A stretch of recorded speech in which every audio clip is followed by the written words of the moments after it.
वर्णन किए। भगवान शिव भगवती श्री पार्वती जी से कह रहे हैं कि हे उमा, भगवान श्री रामचंद्र जी का गुण रहस्यपूर्ण है, गूढ़ है, जिसे सुन करके पंडित और मुनि वैराग्य को प्राप्त करते हैं, तथा जो विमूढ़ है, हरि से विमुख है और धर्म में रति नहीं है, ऐसे लोग मोह को प्राप्त करते हैं।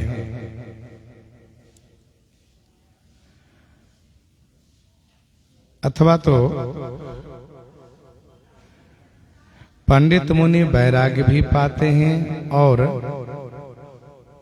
मोह भी पा करके विशेष मूढ़ दिखाई देते हैं। हरि से विमुख तो नहीं है, धर्म में भी वे रत हैं, लेकिन मोह को ऐसे लोग भी प्राप्त कर जाते हैं। यह दूसरा अर्थ है।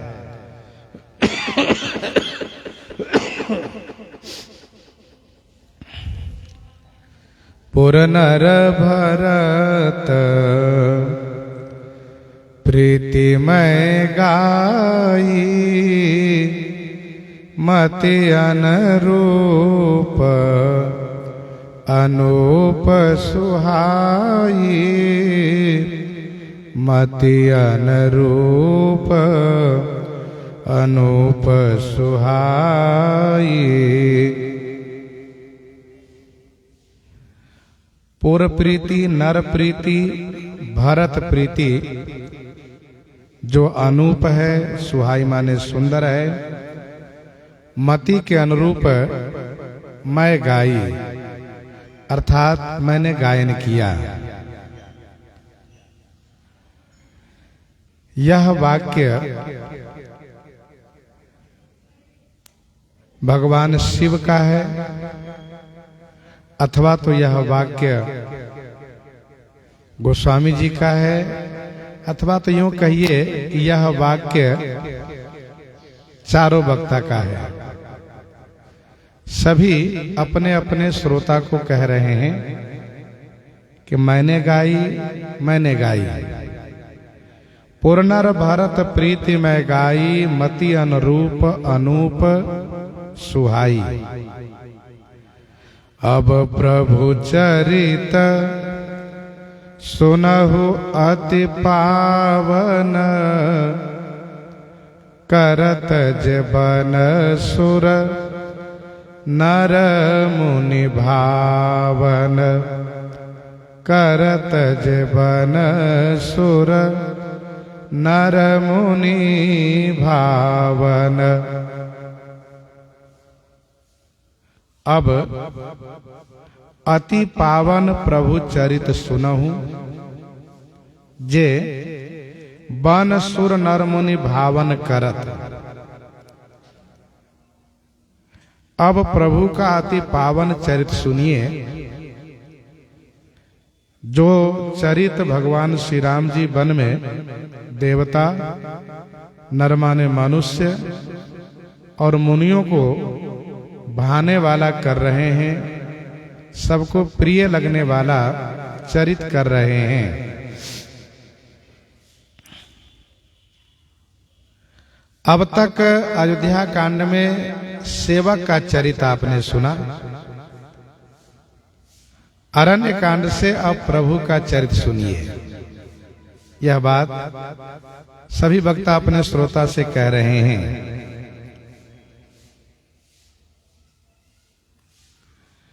प्रभु चरित का मतलब यह हुआ कि अब इस चरित में केवल प्रभुता ही दिखेगी। बालकांड के चरित में माधुर्य भी है और ऐश्वर्य भी है। अयोध्या कांड के चरित में केवल माधुर्य है। अयोध्या कांड के चरित्र में कहीं भी ऐश्वर्य की चर्चा नहीं है। लेकिन अरण्य कांड के चरित्र में प्रारंभ से ही श्री राम जी का ऐश्वर्य प्रकट होता है।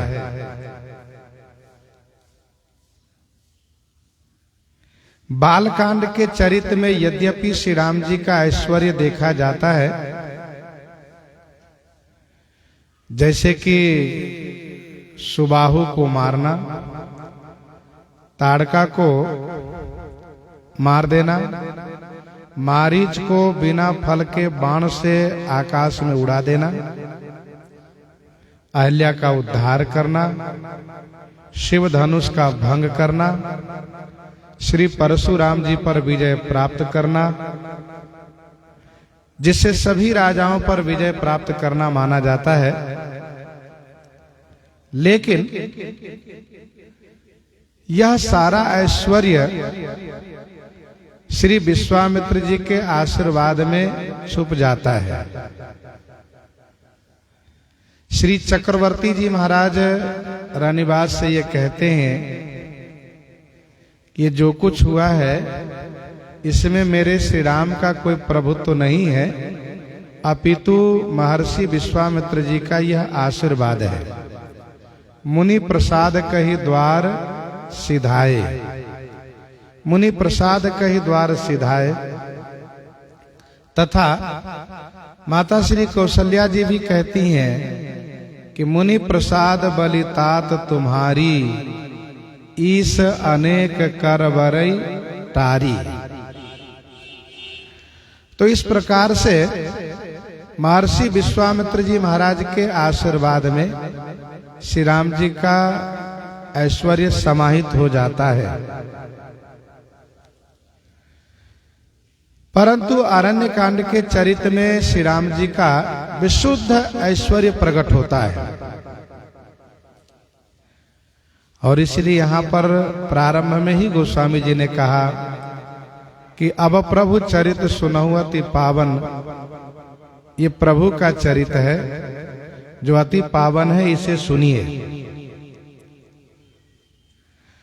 वैसे श्री भरतलाल जी के चरित्र, श्री भरतलाल जी के चरित्र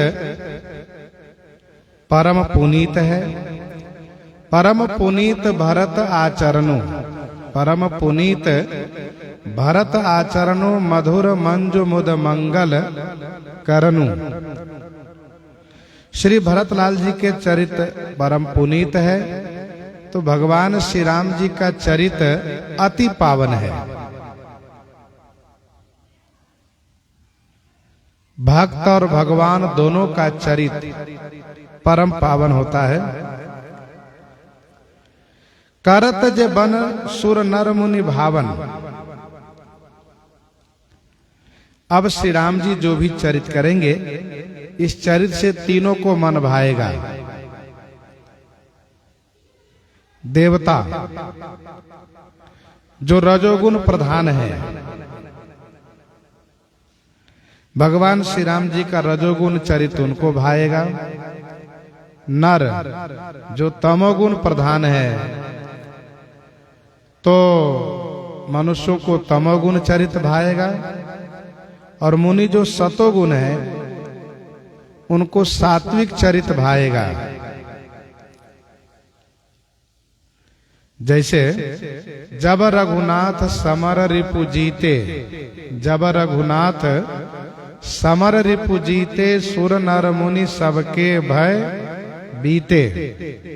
जब रघुनाथ समर रिपु जीते, सुर नर मुनि सबके भय बीते, सभी के भय समाप्त हो गए।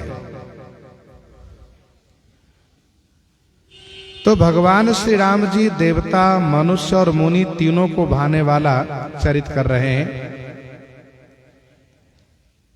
जिसमें पहले देवता का नाम गोस्वामी जी ने लिया, क्योंकि ज्यादातर स्वार्थ देवताओं का ही बनेगा।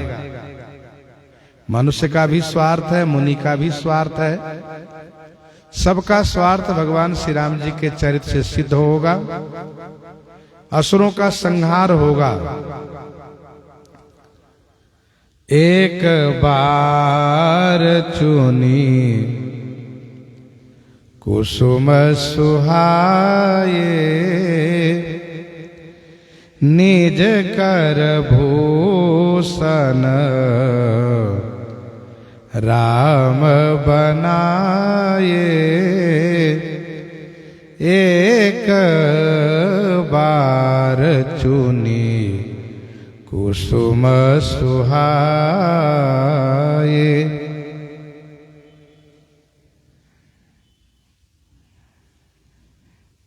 पूर्व की चौपाई में गोस्वामी जी ने कहा वन चरित, चित्रकूट भी वन में ही है, तो चित्रकूट से ही चरित प्रारंभ गोस्वामी जी कर रहे हैं। एक बार की बात है, सुहाए कुसुम चूनी। सुहाए माने सुंदर सुंदर, कुसुम माने पुष्प को चून करके, चयन करके, उतार करके, संग्रह करके श्री राम जी निज कर भूषण बनाए। भगवान श्री राम जी अपने कर कमल से आभूषण बना के तैयार किए।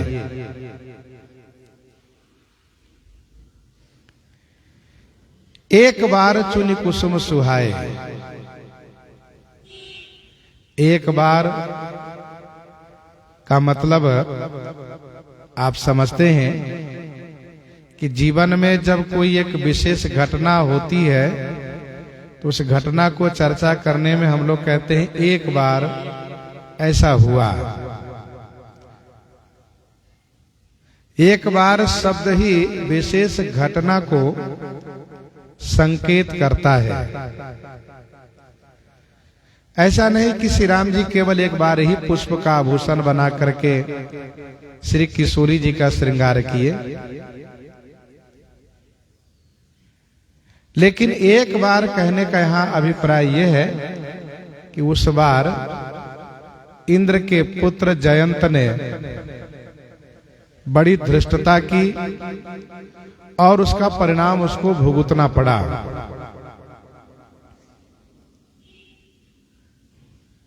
मानस जी में बालकांड में ही कई बार एक बार शब्द का प्रयोग गोस्वामी जी ने किया है। एक बार भरी मकर नहाए, एक बार त्रेता जुग माही, एक बार आवत शिव संगा, एक बार भूपति मनमाही, एक बार जननी अनवाए इत्यादि एक बार शब्द का प्रयोग गोस्वामी जी ने किया है। जहां भी वहां एक विशेष घटना को संकेत किया है।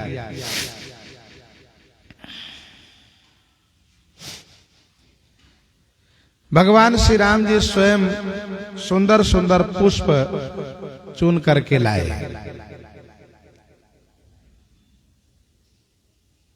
श्री राम जी सकल कला गुणधाम है, सभी कलाओं में निपुण है। किस पुष्प का कौन सा आभूषण बढ़िया होगा, इस बात को श्री राम जी भली भांति जानते हैं। इसलिए स्वयं अपने हाथ से सुंदर सुंदर पुष्प चुन करके लाए और सुंदर आभूषण तैयार किए। यह शास्त्रीय विधान है कि पति को चाहिए कि अपनी पत्नी का श्रृंगार प्रदान करें। पति को चाहिए कि अपनी पत्नी का श्रृंगार प्रदान करें। श्री राम जी वनवास में हैं, राजमहल में नहीं है। राजमहल में होते तो राजमहलोचित वस्त्राभूषण का प्रबंधन करते, लेकिन वनवास है इसलिए पुष्प के आभूषण बनाते हैं। निजकर भूषण राम बनाए।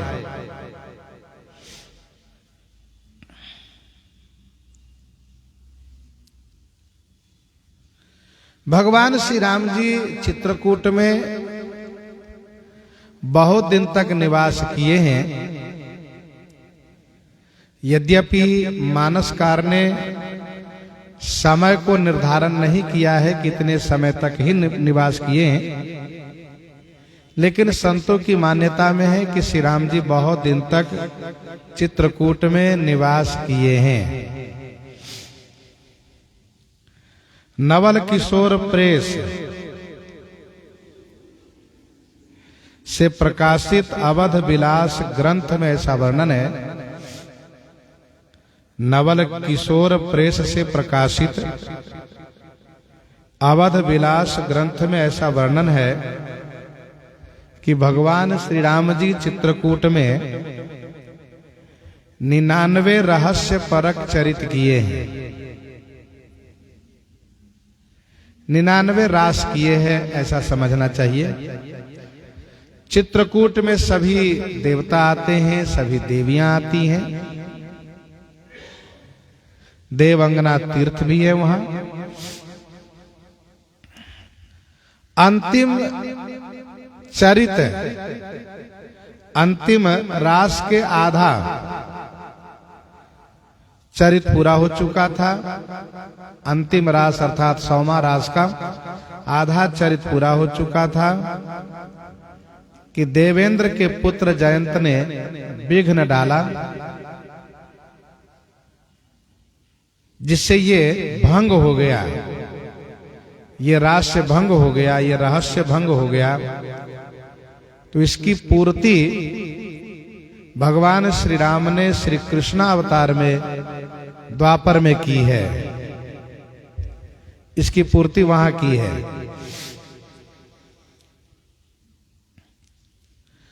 चित्रकूट के इस रहस्यमय चरित्र में देवता, मुनि, मनुष्य सब रंग गए। भगवान श्री राम जी का यह सुंदर रहस्यपूर्ण चरित्र सबको सुंदर लगा। संत महापुरुष कहते हैं कि जयंत की पत्नी यहीं पर रह गई, ठहर गई, जिससे जयंत को अच्छा नहीं लगा। श्री किशोरी जी की उन दिव्य सखियों में सम्मिलित होकर ठहर गई। भगवान श्री राम जी के नित्य परिकर नित्य धाम से आए हैं। सुंदर लीला हो रही है, चरित हो रहा है, श्री राम जी का मन रम रहा है। तो जयंत की पत्नी यहां ठहर गई, जयंत को अच्छा नहीं लगा।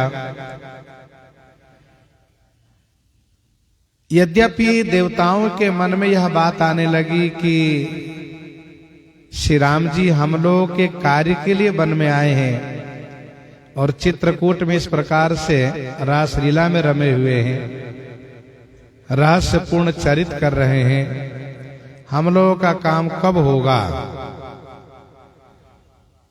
लेकिन इस बात को कहने के लिए किसी में हिम्मत नहीं है। देवराज का पुत्र है जयंत, उसके मन में बात आई कि क्यों न हम परीक्षण कर लूं कि जिनके भरोसे हम लोग निश्चिंत हैं कि आज न सही कल असुरों का संहार करेंगे, तो क्या असुरों को संहार करने वाला सामर्थ्य शक्ति इनमें है भी या नहीं। यह बात इसके मन में आई। लेकिन यदि बल दिखाने की बात थी तो जयंत आकर के सीधे सीधे कहता तो श्री राम जी अपने बल का परिचय दे देते। जैसे कि सुग्रीव के कहने पर भगवान श्री राम जी अपने बल का परिचय दिए। धुंधि अस्थिताल दिखराए, बिनु प्रयास रघुनाथ ढहाए। लेकिन इन्होंने अपनी बुद्धिमता से, अपनी चतुराई से परीक्षा लेने में वही भूल की है जैसी भूल भगवती श्री सती ने की थी।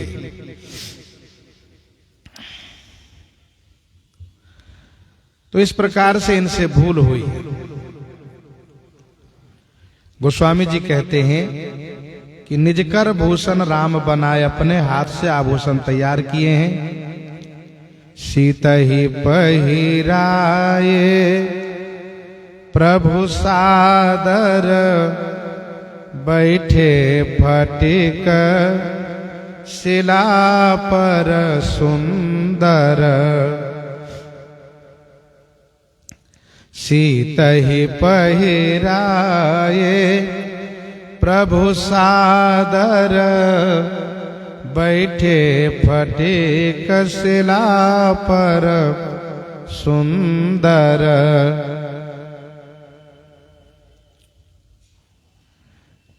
प्रभु सादर माने आदर पूर्वक श्री सीता जी को पहिराए और सुंदर फटिक शिला पर विराजित हो गए।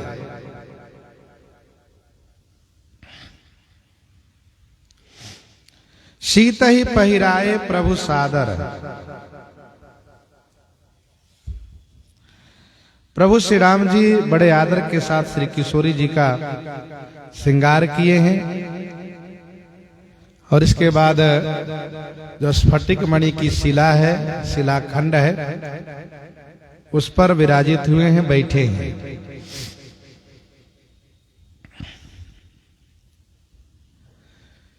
श्री रघुनाथ जी द्वारा श्री किशोरी जी का श्रृंगार होना, यह श्री किशोरी जी पर श्री रघुनाथ जी का स्नेह दिखाई देता है, जिसको गोस्वामी जी ने इन शब्दों में लिखा कि नाह नेह नित बढ़त बिलो की, नाह नेह नित बढ़त बिलो की, हर्षित रहत दिवस जिमी को की।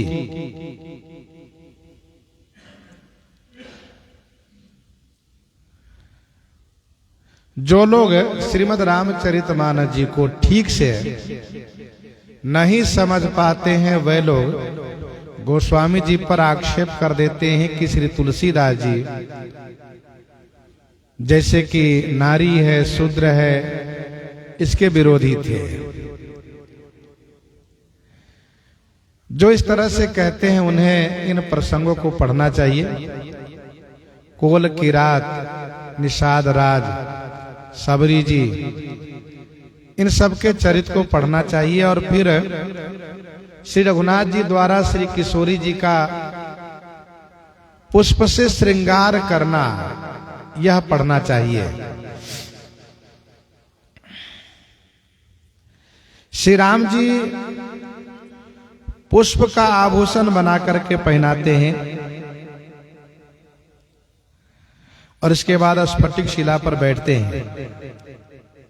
यह प्रसंग गोस्वामी जी ने गीतावली अयोध्या कांड 44 पद में भी वर्णन किया है। फटिक शिला मृदु विशाल संकुल सुर तरु तमाल, फटिक शिला मृदु विशाल संकुल सुर तरु तमाल, ललित लता जाल हरती छवि वितान की।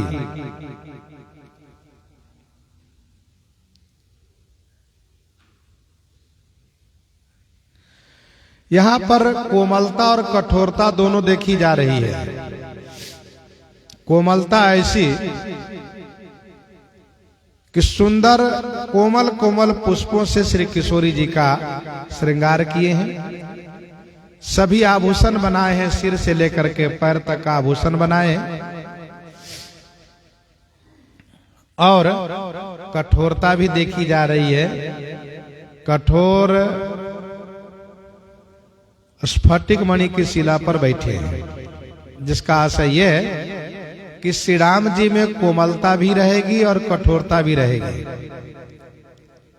दोनों इनमें पाई जाएगी। और यही तो इनकी विशेषता है कि कुलसहु चाहि कठोर अति कोमल कुसमहु चाहि। कोमलता भी है और साथ साथ कठोरता भी है।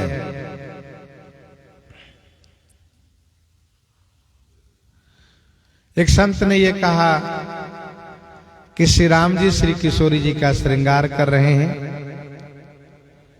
जिसका आशय ये है कि रावण शक्ति का उपासक है, श्री शंकर जी को गुरु जी मानता है। श्री राम जी शक्ति और श्री शंकर जी दोनों को प्रसन्न कर रहे हैं, क्योंकि आगे रावण का संहार करना है।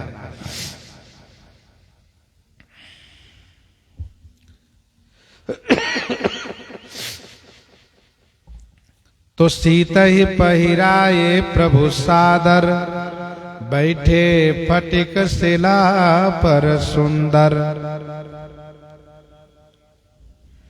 एक संत ने ये कहा कि श्री राम जी अरण्य कांड के प्रारंभ में श्री किशोरी जी को पुष्पों से श्रृंगार करते हुए देखे जा रहे हैं। यह श्री राम जी का स्नेह तो प्रकट हो ही रहा है, साथ साथ मानो ये भी संकेत है आगे वियोग भी होगा, आगे वियोग होना है इसी कांड में।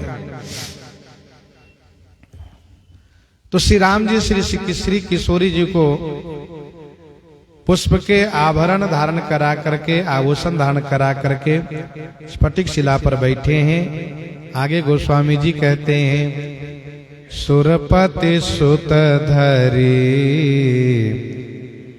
बायस बेखा, 60 चाहत रघु पति बल देखा। सुरपति सुत धरी बायस बेशा। सुरपति सुत, सुरपति माने देवराजेंद्र का, सुत माने पुत्र। बायस वेशा धरी, बायस वेशा माने कौआ का वेश धारण करके यह 60 यह मूरख श्री रघुनाथ जी का बल देखना चाहता है।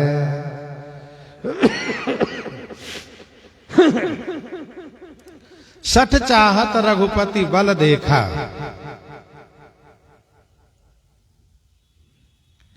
सुरपति सुत धरि बायस भेषा, देवराज का बेटा है, इन्हें अपने पिताजी का बल है कि यदि कोई बात बिगड़ेगी तो मेरे पिताजी संभाल लेंगे। मेरे पिताजी देवताओं के राजा हैं। वेश किसका बनाया? कहा कौए का, बायस वेशाधरी। मानो गोस्वामी जी कहते हैं कि देवेंद्र को वक्ताओं ने, कवियों ने कौए के समान कहा है। इंद्र कभी कौआ बना कि नहीं बना ये तो बात नहीं कही जा रही है, लेकिन उसका बेटा कौआ बन ही गया है। इंद्र को कौए के समान कहा जाता है। काक समान पाक रिपुरीति, काक समान पाक रिपुरीति, छली मलिन कतहून प्रतीति, छली मलिन कतहून प्रतीति। सरिस स्वान मघवान जुबानु,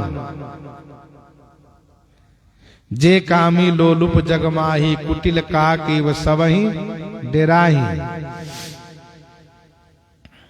यह इंद्र के लिए कहा गया है, और इंद्र का बेटा सचमुच कौआ बन गया है। तो ऊंच निवास नीच करतूती है, तो ऊंचा निवास लेकिन करतूती नीच है। यह 60 यह मूरख श्री रघुनाथ जी का बल देखना चाहता है। 60 चाहत रघु पति बल देखा। यह श्री राम जी का बल देखना चाहता है।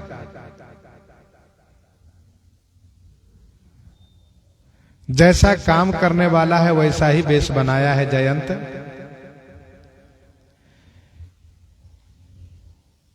घायल करना यह चांडाल का काम है, तो इसलिए चांडाल वाला ही वेश बनाया है। 60 स्वपक्ष तब हृदय विशाला, सपदि हो ही पक्षी चंडाला।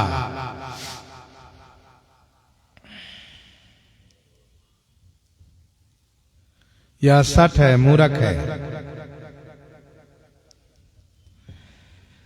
इसको किसी ने कहा नहीं है कि तुम श्री राम जी के बल का परीक्षण करो। यह स्वयं अपने आप में विचार करके यह कार्य करना शुरू किया है। इसलिए गोस्वामी जी ने कहा यह सठ है, मूर्ख है। इसकी सठता है। दोहावली 410 में गोस्वामी जी ने लिखा, दोहावली 410 में गोस्वामी जी ने लिखा कि कपट सार सूची सहस, कपट सार सूची सहस बांधि बचन परवास, कपट सार सूची सहस बांधि बचन परवास, कियो दुराव चह चातुरी सो सठ तुलसी दास। जो अपने कपट को छुपाना चाहता है, गोस्वामी जी कहते वही तो है सठ, मूर्ख है वो।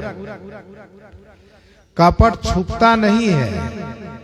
जैसे सुई को कोई गांठ में बांध करके नहीं छुपा सकता, सुई गांठ बांधने पर उस गांठ को छेद करके बाहर हो जाती है। वैसे ही कपट तो कपट है, वो कहीं न कहीं से प्रकट हो ही जाता है। लेकिन जो छुपाना चाहता वो सठ है। तो वैसे ही ये इंद्र का बेटा सठ है, मूर्ख है। श्री राम जी का बल देखना चाहता है। जिमि पिपील का सागर था, जिमि पिपील का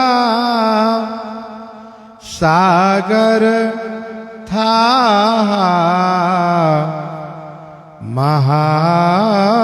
महामंदमती पावन चाहा, महामंदमती पावन चाहा। जिमि पिपील का सागर था, महामंदमती पावन चाहा। जिमि माने जैसे, पिपीलिका माने चींटी। सागर को थाना चाह रही हो, ये कैसी नासमझी है इसकी। चींटी सागर के जल को थाना चाह रही है, कितनी गहराई है। ये तो बेचारी डूब के मर जाएगी उसी में। गोस्वामी जी कहते हैं वैसे ही महामंदमती, महान मंद बुद्धि वाला, नीच बुद्धि वाला इंद्र का बेटा श्री राम जी के बल को थाह पाना चाहता है। पावन चाह माने पाना चाहता है। जिमि पिपील का सागर था, महामंदमती पावन चाह।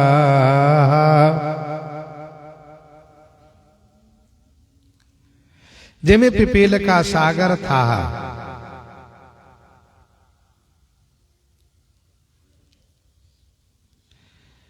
श्री राम जी का बल सागरवत अथाह है, जयंत चींटी के समान है, जो बल की परीक्षा लेना चाह रहा है, थाना चाह रहा है। गोस्वामी जी ने कहा कि ये मंद बुद्धि है। यदि थोड़ी भी इसकी बुद्धि अच्छी होती तो यह श्री रघुनाथ जी से निवेदन कर लेता, प्रार्थना कर लेता, तो इसको बड़ी आसानी से बल की थाह मिल जाती है। लेकिन ये ऐसे थाना चाहता है जिसका परिणाम बड़ा भयावह होगा और इसको बहुत कष्ट सहना पड़ेगा। बरसों इनको कष्ट सहना पड़ेगा। तो जिमि पिपील का सागर था,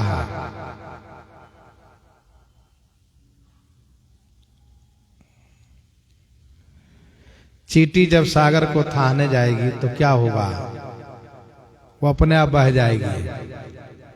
वही दशा इसकी होगी। श्री राम जी का बल समुद्रवत है, शंकर चाप जहाज। शंकर चाप जहाज सागर रघुबर बाहुबल। बूढ़सु सकल समाज चढ़ा जो प्रथम ही मोह बस। चढ़ा जो प्रथम ही मोह बस।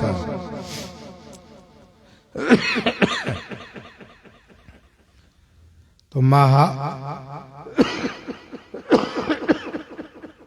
महामंदमती पावन चाह। सीता चरण चोचहति भागा। मूढ़ मंदमती कारण कागा। सीता चरण चोचहति भागा। श्री सीता जी के चरण में चोंच से हति माने मारकर भागा, माने वहां से भाग लिया। भाग करके बहुत दूर नहीं गया है, पास में बैठ गया है। यह मूढ़ है, मंदमती है, इसी के कारण यह काग सीता चरण चोंच हति, मूढ़ मंदमती कारण कागा भागा।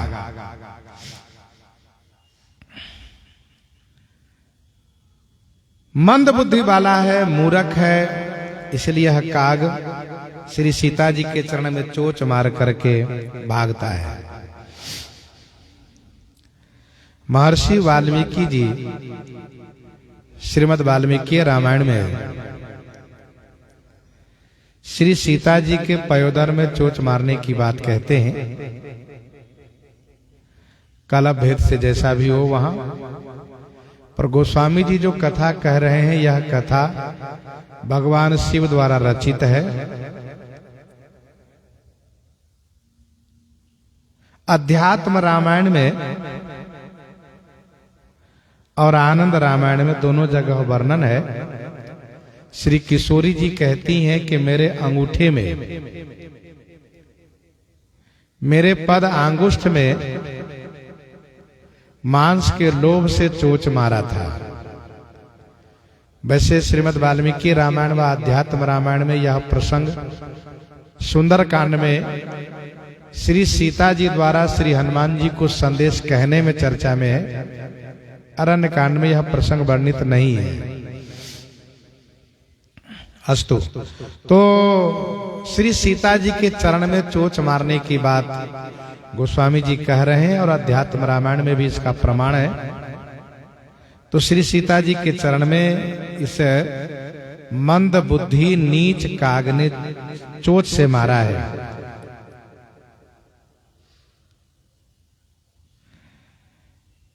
भाग करके बहुत दूर नहीं गया है, पास में ही बैठा है।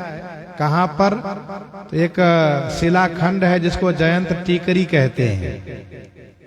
फटिक शिला के पास में ही एक शिलाखंड है जिसको जयंत टीकरी कहते हैं। उसी पर जाकर के बैठ गया।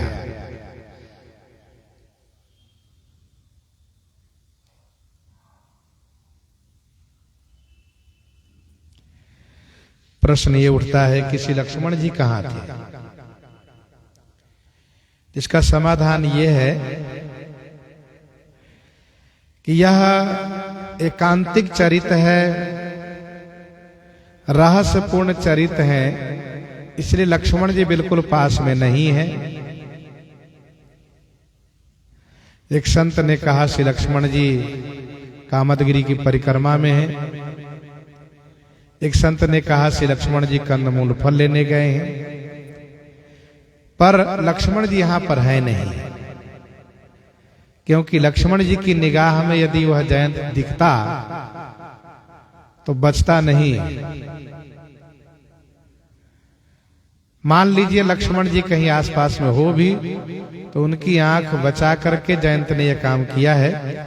अच्छा, जयंत ने वेश भी बनाया है तो घरेलू कौआ के जैसे, कोई विचित्र काग का वेश नहीं बनाया है, लघु बाएश, ये घरेलू काग के समान वेश बनाया है, जिससे कि मेरे ऊपर अविश्वास न हो, संशय न हो। श्री राम जी की दृष्टि पड़े, लक्ष्मण जी की दृष्टि पड़े तो वे ये न समझे कि जयंत है, इसलिए कौए के वेश में आया है। कहीं न कहीं इसके मन में ये बात आई हो, यद्यपि ये सत्य उतना नहीं है, कि इनके काग बहुत प्रिय हैं, इनके काग बहुत प्रिय हैं। हमने सुना है कि काग से बहुत खेलते हैं, तो हम कौए के वेश बना लें तो यदि कोई बात बिगड़ेगी भी तो उस काग के नाते मेरा भी बचाव हो जाएगा। लेकिन अब कोई व्यक्ति एक बड़े भागवत के आड़ में अपराध करके बचना चाहेगा तो नहीं बच पाएगा। ये तो बहुत बुरा है, गलत है। किसी भागवत के आड़ में, जैसे कि श्री कागभूषुंडी जी के आड़ में यदि यह पाप कर रहा है तो इसको बचना संभव नहीं है।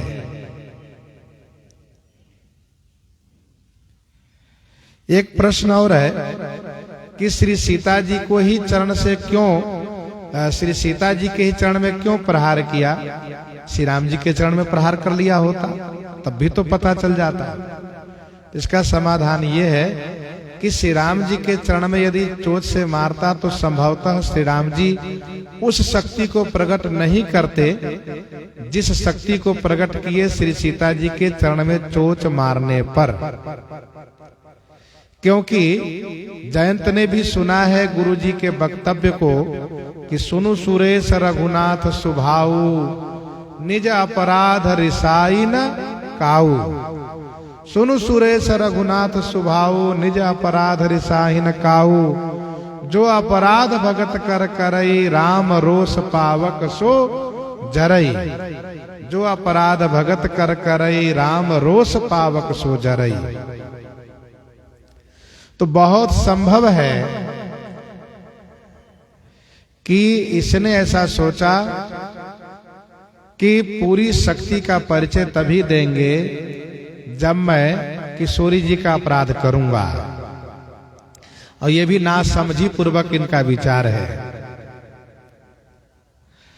अच्छा, स्वाभाविक है, लोक रीति है, जो व्यक्ति जिनसे बहुत प्रेम करता हो, जो व्यक्ति जिनसे बहुत प्रेम करता हो, जिनका बहुत ख्याल रखता हो, उनके सामने उनका यदि कोई अपराध करे, उनको नुकसान करे तो उनसे सहन नहीं होगा। तो वैसे ही भगवान अपने भक्त से, भक्ति से बहुत प्रेम करते हैं और उनके सामने भक्ति का अपराध करना तो ये श्री राम जी से सहनीय कैसे होगा? भगत का अपराध, भक्ति का अपराध भगवान सहन नहीं कर सकते।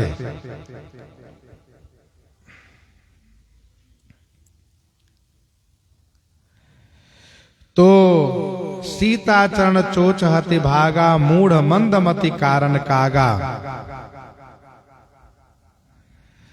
वह एक शिलाखंड पर बैठा है, जयंत टिकरी पर। गोस्वामी जी कहते हैं कि किशोरी जी एक बार भी अपना पैर नहीं हिलाई, घाव को सह गई। ऐसा क्यों? ऐसा इसलिए कि श्री रघुनाथ जी श्री किशोरी जी की गोद में अपना सिर रख करके शयन कर रहे हैं। श्री रघुनाथ जी की नींद भंग न हो इसलिए किशोरी जी ने जरा भी पैर नहीं हिलाया, जरा भी कोई कष्ट प्रकट नहीं किया। ये इनका पतिव्रत धर्म है।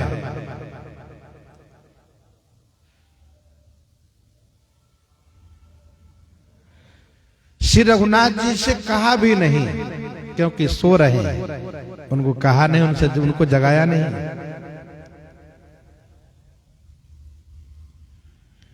लेकिन श्री राम जी कब जाने? कहा कि जब पद अंगुष्ठ का रक्त श्री राम जी के शरीर में स्पर्श हुआ तो श्री राम जी तो शयन काल में भी सब देखते रहते हैं, उनसे कुछ भी छुपा हुआ नहीं है। ज्ञान अखंड एक सीतावर, माया वश जीव सचराचर। जब वह रक्त स्पर्श हुआ तो श्री राम जी उठ के बैठ गए और पूछा नहीं किशोरी जी से।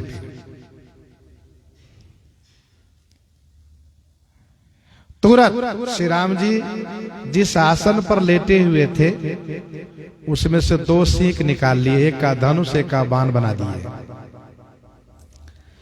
चला रुधिर रघुनायक जाना,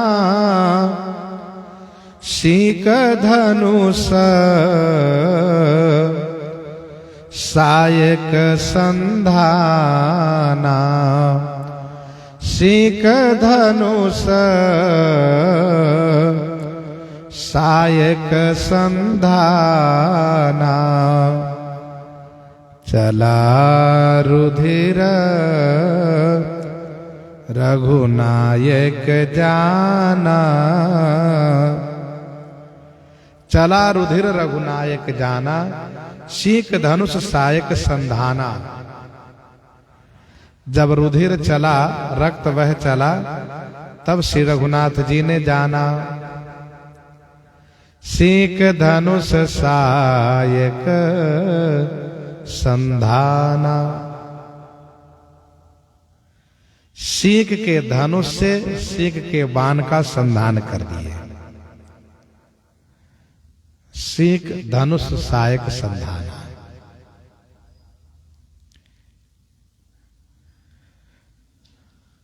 धर्म कहता है अपराधी का नाम मत लो।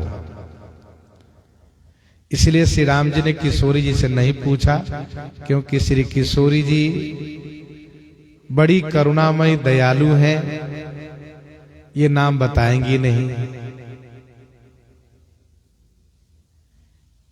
जिनके हृदय में भक्ति होती है वह अपराधी का नाम नहीं लेता है।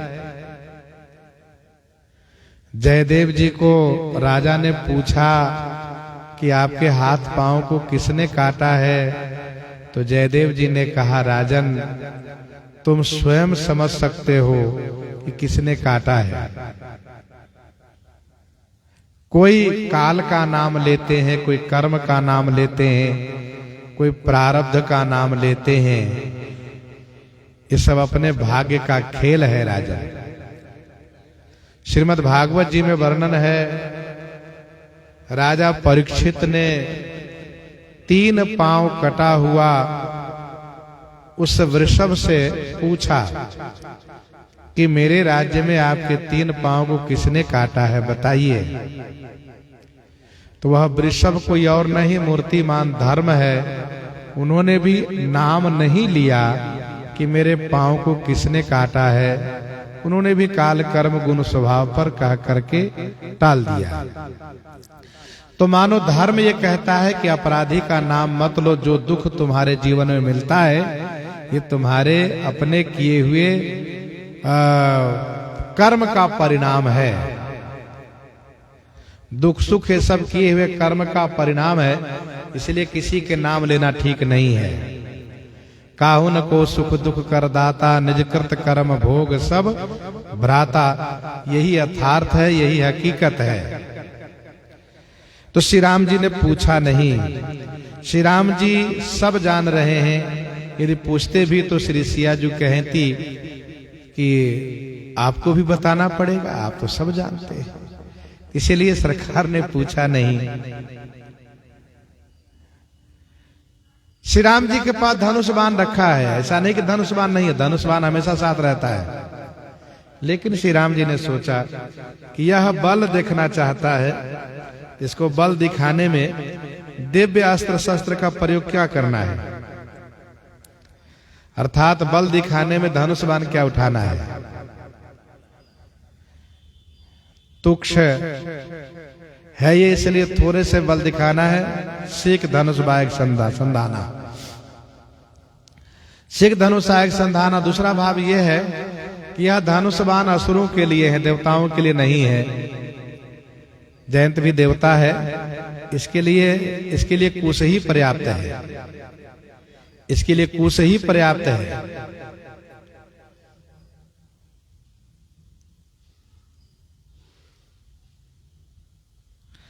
वैसे कुश को भी साधारण नहीं समझना चाहिए। ये कुश ब्रह्मा जी का बाण है। अब आगे आप सुनिएगा कि ये ब्रह्मास्त्र हो जाएगा।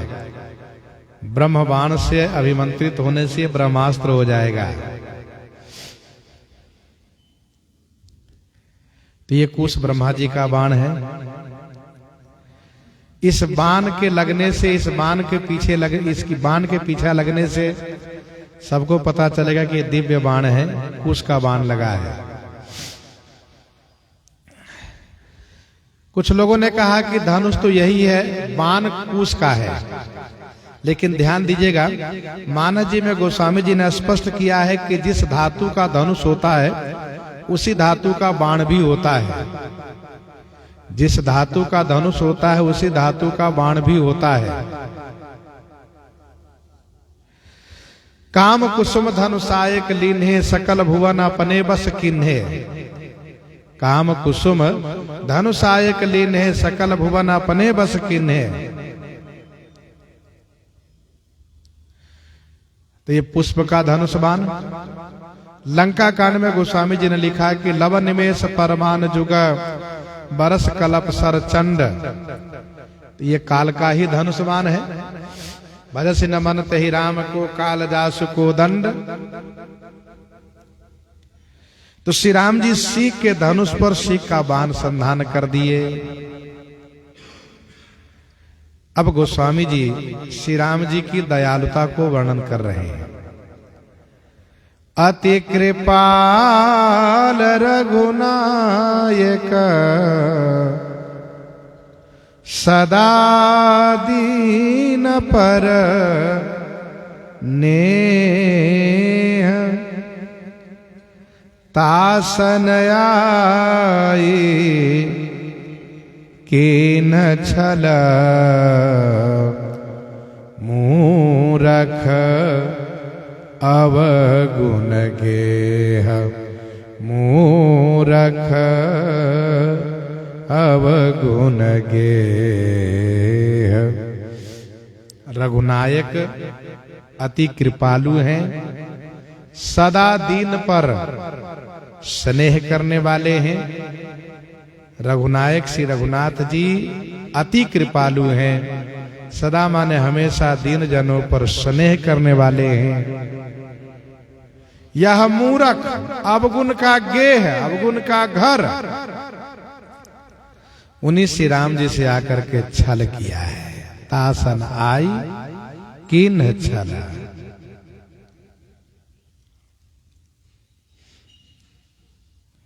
श्री राम जी निर्मल है, श्री राम जी शुद्ध हैं, श्री राम जी स्वच्छ हैं, श्री राम जी निश्चल हैं, निष्कपट हैं। ऐसे श्री राम जी से छल कपट कर रहा है देवराज का पुत्र जयंत। गोस्वामी जी ने लिखा है दोहावली 324 में कि मान्य मीत सो सुख चाहई, सो न छुई छल छाह। मान्य मीत से सुख सहई, सो न छुई छल छाह। सम्मानित मित्र से यदि सुख चाहना हो तो उनसे कभी छल नहीं करना चाहिए।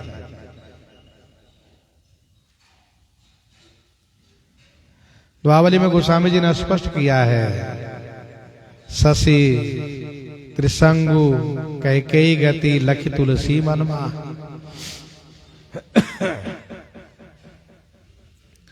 रघुनायक, रघुनायक अर्थात श्री राम जी उन रघुवंश के नायक हैं जिस वंश की उदारता प्रसिद्ध है। श्री राम जी रघुवंशियों के नायक हैं, अथवा तो यूं कहिए रघु नाम जीव का अर्थ होता है समस्त जीव मात्र के नायक है, अधिपति है।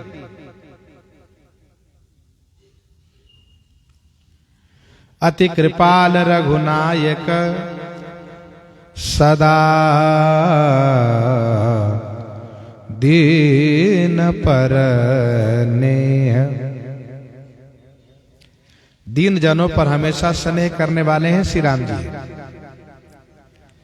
विनय पत्रिका 165 में लिखा गोस्वामी जी ने कि यही दरबार दीन को आदर, यही दरबार दीन को आदर, रीति सदा चली आई, रीति सदा चली आई, यही दरबार दीन को आदर।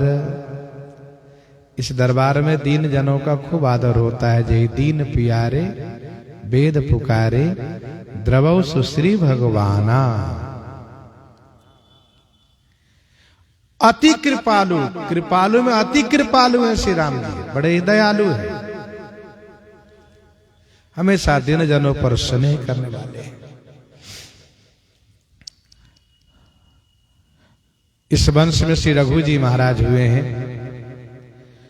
उनकी उदारता से इस वंश का नाम प्रसिद्ध हुआ है रघुवंश। श्री राम जी उसी रघुवंश के अधिपति हैं, नायक हैं। रघु जी महाराज एक बार विश्वजीत नाम का यज्ञ किए। उस यज्ञ का विधान है कि सब कुछ दान कर देना चाहिए। श्री रघु जी महाराज सब कुछ दान कर दिए। स्वयं मट्टी के पात्र से अपना जीवन निर्वाह करने लगे। इसी बीच श्री बरतंतु ऋषि के शिष्य कौत्स आए। कहीं कहीं वर्णन है कि श्री विश्वामित्र जी के शिष्य कौत्स हैं। जब कौत्स आए तो श्री रघु जी महाराज ने उनको आतिथ्य सत्कार किया और पूछा कि केहि कारण आगमन तुम्हारा। ब्राह्मण देवता, आपका आगमन किस कारण से हुआ है, बताएं। तो कौत्स ने कहा कि मुझे आने में देरी हो गई है, इसलिए बताने से कोई मतलब नहीं होगा, लाभ नहीं होगा, बताने कोई मतलब नहीं है। वैसे इस वंश की उदारता हमेशा रही है। आए हुए अतिथि का सत्कार होना, याचक को संतुष्ट होना, यह इस वंश से हमेशा सबको प्राप्त होता रहा है। तो इस वंश की उदारता में कमी नहीं है, लेकिन मुझे ही आने में देरी हो गई है, इसलिए हम जाना चाहते हैं। तो श्री रघु जी महाराज ने कहा कि आप 2 दिन का मौका दें, यज्ञशाला में ठहरें और आप अपनी सेवा प्रकट करें, क्या चाहिए। तब इन्होंने कहा कि मुझे गुरु जी की दक्षिणा देनी है, स्वर्ण मुद्रा, 14 करोड़ स्वर्ण मुद्रा देनी है। फिर तो श्री रघु जी ने उनको ठहराया है बड़े स्वागत और सम्मान के साथ। अपने रथ पर कुबेर से युद्ध करने का प्रस्थान रखा है। कुबेर को सूचना मिली है, कुबेर को खलबली मची है, कुबेर घबराया है और अपने गुरु श्री बृहस्पति जी से पूछा है कि क्या बात है कि रघु जी महाराज हमसे युद्ध करना चाहते हैं। तो श्री बृहस्पति जी ने कहा कि रघु जी महाराज उस वंश के हैं जिस वंश में कभी हाथ फैलाया नहीं जाता है। वहां दिया जाता लिया नहीं जाता है, मंगन लाहिन जिनके नाही। वह यज्ञ में सब कुछ दान कर चुके हैं। इसके बाद उनके पास एक अतिथि आए हैं जिनको स्वर्ण मुद्रा देनी है। तो उन्होंने सोचा कि कुबेर से मांगना क्या है, लड़ करके लाऊंगा, छीन करके लाऊंगा। बाहुबल से फिर दूंगा, ब्राह्मण को संतुष्ट करूंगा। कुबेर ने कहा कि इसका कोई उपाय नहीं है कि बिना युद्ध के भी ये बात बन जाए। कहा उपाय है, आप स्वर्ण मुद्रा अयोध्या में पहुंचा दीजिए, युद्ध नहीं होगा। रातों रात कुबेर ने आकाश मार्ग से स्वर्ण मुद्रा की वर्षा कर दी, गिरा दिया। बड़ी छावनी के पास एक स्वर्णखर कुंड है, स्वर्णखर कुंड, ऐसा इतिहास कहता है। वहीं पर स्वर्ण मुद्राएं गिराई गई और उस स्वर्ण मुद्रा को श्री रघु जी ने कौत्स को समर्पित किया। कौत्स भी उतना ही लिए जितनी उन्हें आवश्यकता थी। तो यह है रघु जी महाराज का पराक्रम, उदारता, विशेषता। तो श्री राम जी उसी वंश के हैं, वंशज। अति कृपाल रघुनायक सदा दिन पर नेह तासनाई किन्ह छल मूरख अवगुण गेह। अब जब छल किया है तो परिणाम तो भुगतना पड़ेगा। श्री राम जी का बाण इसके पीछे लगा है, वह भागने लगा है।